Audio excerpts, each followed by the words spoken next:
Soyons honnêtes un instant. Élever des poulets aujourd'hui n'est plus la solution économique que beaucoup de gens croyaient autrefois. Chaque mois, vous sortez et achetez de la nourriture. Et chaque fois que vous le faites, vous remarquez la même chose. Les prix augmentent, les sacs deviennent plus lourds, mais votre argent continue de disparaître. Vos poulets ne se contentent pas de manger de la nourriture. Ils vident tranquillement votre budget jour après jour.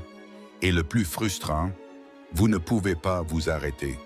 Parce qu'au moment où vous arrêtez d'acheter de la nourriture, votre troupeau ralentit, s'affaiblit et peut même cesser complètement de pondre des œufs. Vous vous retrouvez donc coincé dans une boucle familière. Acheter, nourrir, être à court, acheter à nouveau, répéter encore et encore, mois après mois. Mais faites une pause une seconde et posez-vous cette question. Et si vous n'aviez pas à dépendre entièrement de ce cycle? Et si une partie de la nourriture de vos poulets ne provenait pas d'un magasin, mais de votre propre terre? Parce que depuis plus de 200 ans, un groupe de personnes fait exactement cela, mais d'une manière très différente. Pas grâce à la technologie moderne et pas en dépensant plus d'argent, mais grâce à un simple changement de mentalité. Ils ne construisent pas un système qui achète de la nourriture. Ils construisent un système qui produit de la nourriture. C'est ainsi que les Amish élèvent les poulets. Ce n'est pas qu'ils n'achètent jamais de nourriture. Ils ne dépendent tout simplement pas de cela pour maintenir leur troupeau en vie. La plupart de ce que mangent leurs poulets est cultivé directement sur la terre où ils vivent. L'erreur qui vous pousse à continuer d'acheter de la nourriture, quelle est la plus grande erreur que font les éleveurs de poulets modernes? Ils pensent en termes de nourriture. Ils regardent le sac. Ils mesurent les portions quotidiennes et ils ne cessent de poser la même question. Que dois-je donner à manger à mes poulets aujourd'hui? Mais les Amish commencent par une question complètement différente. Comment cette terre peut-elle nourrir mes poulets pendant des années? Cela semble simple, mais ce sont deux façons de penser entièrement différentes. L'une dépend de quelque chose que vous devez continuer d'acheter. L'autre est basée sur quelque chose que vous pouvez créer et maintenir dans le temps. Les Amish n'essaient pas de remplacer un sac de nourriture après l'autre. Au lieu de cela, ils conçoivent un système où les plantes, le sol et les animaux se soutiennent mutuellement naturellement. Les poulets mangent des plantes. Les plantes sont nourries par le sol et le sol est amélioré par les poulets eux-mêmes. Il y a une observation courante que vous entendrez de la part des personnes qui visitent les fermes de style Amish. Vous ne trouverez pas de zone clairement délimitée étiquetée culture pour l'alimentation des poulets. Au lieu de cela, vous verrez des plantes pousser partout, le long des chemins, à côté du poulailler, autour du jardin. Ce n'est pas un hasard, c'est une conception. Chaque pas qu'ils font le matin est aussi un pas vers l'alimentation de leur troupeau. Et c'est la vraie différence. Les éleveurs de poulets modernes ajoutent plus de tâches à leur journée. Les Amish suppriment ces tâches en les intégrant à la vie quotidienne. De quoi les poulets ont-ils réellement besoin? Avant de nous plonger dans les plantes, nous devons comprendre quelque chose de très important. Ce dont un poulet a réellement besoin pour rester en bonne santé et productif.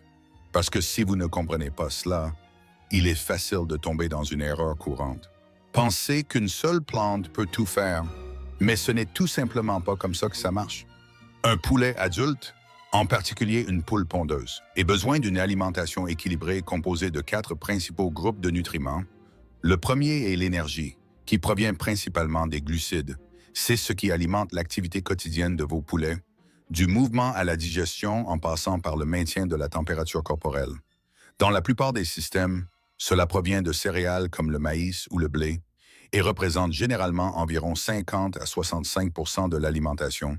C'est aussi pourquoi les plantes à feuilles seules ne peuvent pas remplacer complètement la nourriture. Le deuxième est la protéine, qui est essentielle pour la croissance, la production d'œufs et le développement des plumes. Les poules pondeuses ont généralement besoin d'environ 16 à 18% de protéines, tandis que les poulettes de chair en période de croissance rapide peuvent en nécessiter 18 à 22%. Lorsque les protéines manquent, les signes apparaissent rapidement, croissance lente, moins d'œufs et mauvaises conditions des plumes. Le troisième est les minéraux, en particulier le calcium et le phosphore. Une poule pondeuse a besoin d'environ 3,5 à 4,5% de calcium dans son alimentation pour produire des coquilles d'œufs solides. Sans cela, les coquilles d'œufs deviennent minces, fragiles où la production peut s'arrêter complètement. D'autres minéraux comme le potassium et les oligo-éléments jouent également des rôles importants dans le métabolisme général. Enfin, il y a les vitamines et les micronutriments. Ceux-ci peuvent être nécessaires en petite quantité, mais ils ont un impact important sur la fonction immunitaire, la digestion et la santé à long terme. Lorsque ceux-ci sont absents, les poulets deviennent plus vulnérables aux maladies et leur performance diminue. Et voici la chose la plus importante à retenir. Aucune plante seule ne peut fournir tous ces nutriments, mais chaque plante peut fortement soutenir une partie du système. Et lorsque vous les combinez correctement, vous ne remplacez pas complètement la nourriture, vous réduisez votre dépendance à celle-ci d'une manière intelligente et durable. C'est pourquoi les 5 plantes que vous allez voir ne sont pas des solutions distinctes. Ce sont des éléments constitutifs d'un système plus vaste. Un système qui peut commencer à se maintenir de lui-même lorsqu'il est correctement conçu. Et ne sauter aucune d'entre elles, parce que chaque plante peut s'adapter à un climat ou à des conditions de croissance différentes. Et il y a de fortes chances qu'au moins l'une d'entre elles fonctionne parfaitement là où vous vivez. 2. Top 1. Moringa.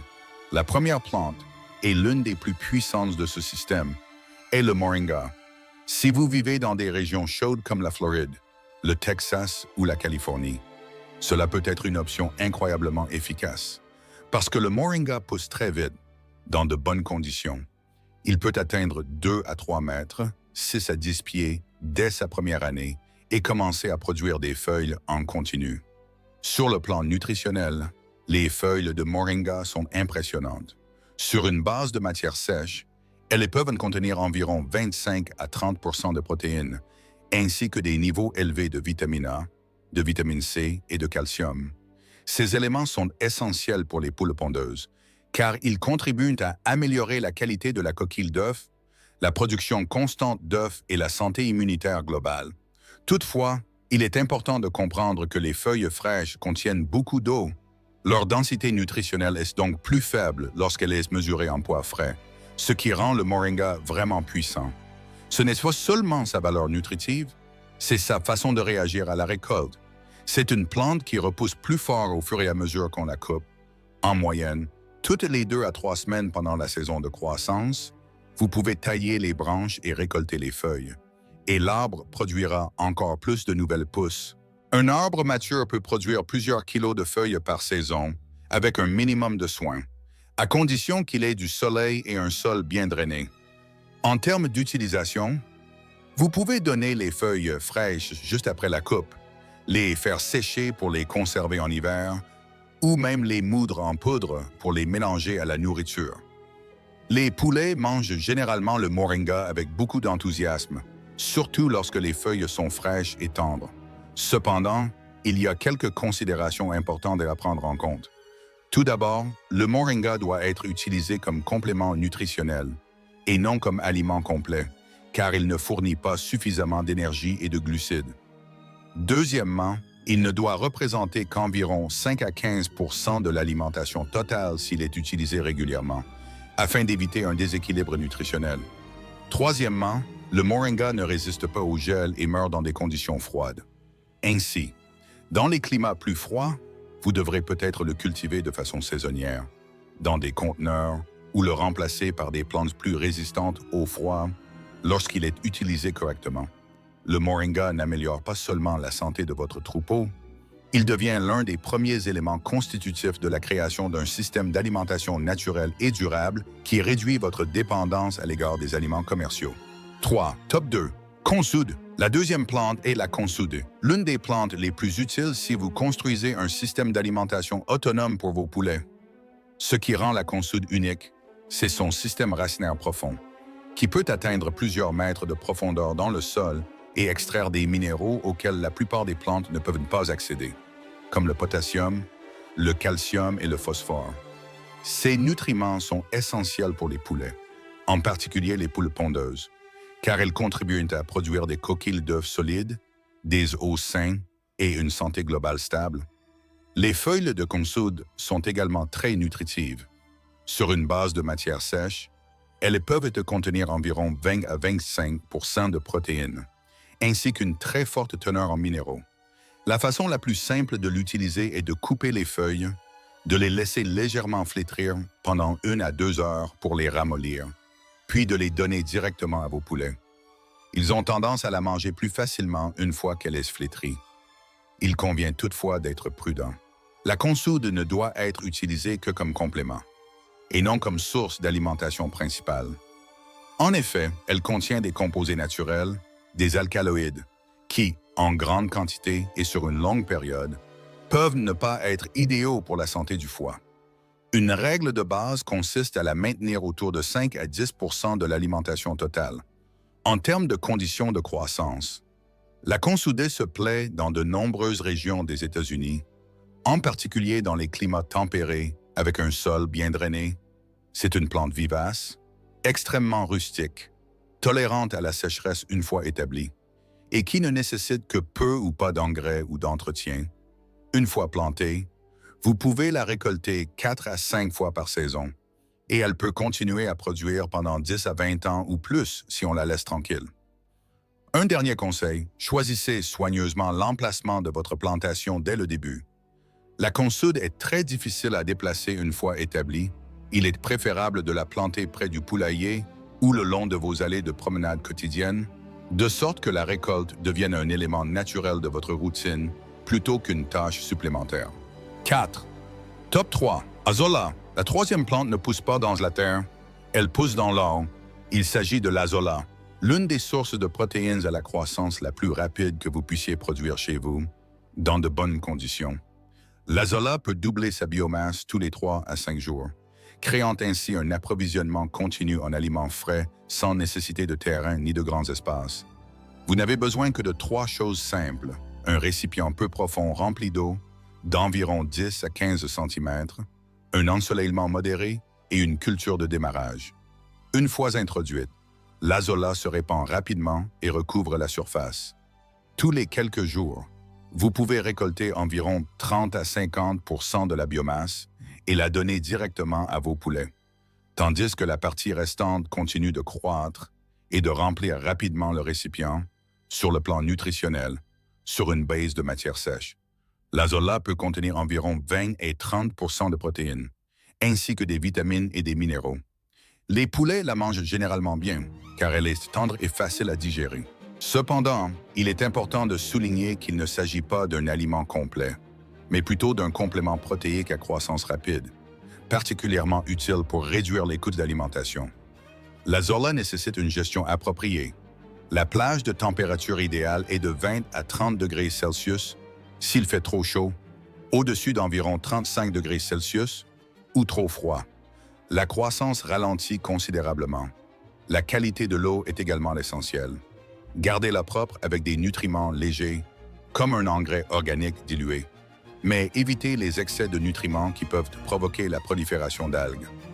Un conseil pratique: conservez 2 ou 3 récipients séparés.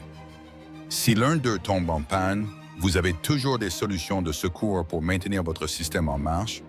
Lorsqu'elle est correctement gérée, l'azolla peut fournir une source hebdomadaire constante de protéines fraîches à partir d'un très petit espace. 5. Top 4. Chou arboricolé. La 4e plante est le chou arborescent, l'une des sources de légumes verts les plus fiables que vous puissiez cultiver pour vos poulets. Contrairement aux légumes typiques qui doivent être replantés à chaque saison, les choux arborescents sont vivaces, ce qui signifie qu'ils peuvent vivre pendant des années et produire des feuilles en continu. Cela crée un approvisionnement continu et régulier de légumes verts frais avec un minimum d'effort. Sur le plan nutritionnel, les choux arborescents fournissent des vitamines A, D et K, des fibres et des micronutriments essentiels. Ceux-ci jouent un rôle important dans la digestion, aidant les poulets à maintenir un intestin sain, à absorber les nutriments plus efficacement et à rester forts au fil du temps. Bien qu'ils ne soient pas une source importante de protéines, ils servent d'équilibre vert dans un régime alimentaire, ce qui fait défaut à de nombreux systèmes d'alimentation. Leur utilisation est simple. Récoltez les feuilles extérieures chaque semaine et donnez-les fraîches. La plante continue de produire de nouvelles feuilles à partir du centre, créant ainsi un cycle de récolte continu, Une plante mature peut fournir un approvisionnement régulier de légumes verts pendant des mois, voire des années, avec des soins appropriés. Cependant, le climat est une limitation essentielle. Les choux arborescents poussent mieux dans les climats doux et tempérés, et en particulier dans les zones côtières comme la Californie. Ils ne sont pas résistants au gel. Donc, dans des régions où les hivers sont froids, ils peuvent dépérir ou cesser de produire complètement. Dans ce cas, vous devrez les cultiver de façon saisonnière ou les remplacer par des légumes verts plus résistants au froid. Et tout comme les autres plantes, il est important de se rappeler qu'il s'agit d'une source de légumes verts supplémentaires et non d'un aliment complet. Mais lorsqu'il est intégré au bon système, il fournit une base nutritionnelle stable et contribue à réduire votre dépendance à l'égard des aliments commerciaux au fil du temps. 6. Top 5. Amarante. La 5e plante est l'amarante, et c'est peut-être l'une des plantes les plus polyvalentes que vous puissiez cultiver pour vos poulets. La raison est simple. Elle fournit 2 types d'aliments à partir d'une seule plante. Tout d'abord, les feuilles. Vous pouvez les récolter et les donner fraîches tout au long de l'été. Deuxièmement, les graines, qui fonctionnent de la même manière que les céréales, fournissant à la fois de l'énergie et des protéines, ce qui fait défaut à de nombreuses plantes à feuilles sur une base de matière sèche. Les graines d'amarante contiennent généralement environ 13 à 16 % de protéines, ainsi que des acides aminés essentiels et des minéraux comme le fer, le calcium et le magnésium, ce qui en fait un ajout précieux à l'alimentation de vos poulets. Mais ce qui distingue vraiment l'amarante, c'est sa capacité à se ressemer. Une fois que vous l'avez planté et que vous avez laissé certaines plantes fleurir et monter en graines, ces graines tombent naturellement sur le sol et germent à nouveau la saison suivante. Cela signifie que vous pouvez la planter une fois et elle peut continuer à produire pendant des années sans avoir besoin de recommencer. En pratique, vous aurez des légumes verts frais pendant l'été et à la fin de la saison, vous récolterez des graines qui peuvent être données directement ou séchées pour être conservées. Cependant, tout comme les autres plantes de ce système, l'amarante doit être considérée comme faisant partie d'un système et non comme un aliment complet en soi. Mais lorsqu'elle est utilisée correctement, elle peut jouer un rôle majeur dans la réduction des coûts d'alimentation et l'augmentation de l'autonomie de votre exploitation de poulet. Et c'est la partie la plus importante de tout le système. Il ne s'agit pas des 5 plantes individuellement. Il s'agit de la façon dont elles travaillent ensemble. Chaque plante joue un rôle différent. Le moringa fournit une nutrition dense. La consoude extrait les minéraux en profondeur. L'azola fournit des protéines à croissance rapide. Les choux vivaces offrent un approvisionnement constant en légumes verts et l'amarante fournit à la fois des feuilles, des céréales et un réensemencement naturel. Seule, chacune de ces plantes n'est qu'un complément, mais combinées. Elles forment un système d'alimentation naturelle où les nutriments s'équilibrent avec le temps et au fil des saisons. Et c'est exactement ce que les Amish comprennent si bien. Ils ne dépendent pas d'une source unique. Ils construisent de multiples petites sources fiables qui se soutiennent mutuellement. Mais soyons clairs sur une chose. Ce n'est pas une façon d'arrêter complètement d'acheter de la nourriture du jour au lendemain. Il s'agit plutôt d'un moyen de réduire progressivement votre dépendance. Dans les conditions réelles, un système bien conçu comme celui-ci peut vous aider à réduire les coûts d'alimentation de 30 à 60 %, tout en augmentant votre résilience et en réduisant votre exposition aux fluctuations des prix du marché. Et vous n'êtes pas obligé de tout faire en même temps. Commencez par une plante. Observez comment elle pousse, comment vos poulets réagissent, puis ajoutez une deuxième, puis une troisième, parce que tout système durable ne commence pas par la perfection. Il commence par un petit pas, répété constamment au fil du temps. Si cette histoire change votre façon de voir les plantes de votre jardin et le potentiel de votre terre, veuillez vous abonner et aimer la chaîne. Nous nous engageons à découvrir l'histoire et les méthodes d'autosuffisance qui ont été presque oubliées. Cultivons ensemble un avenir plus résilient. Le prochain trésor de connaissances sera bientôt dévoilé.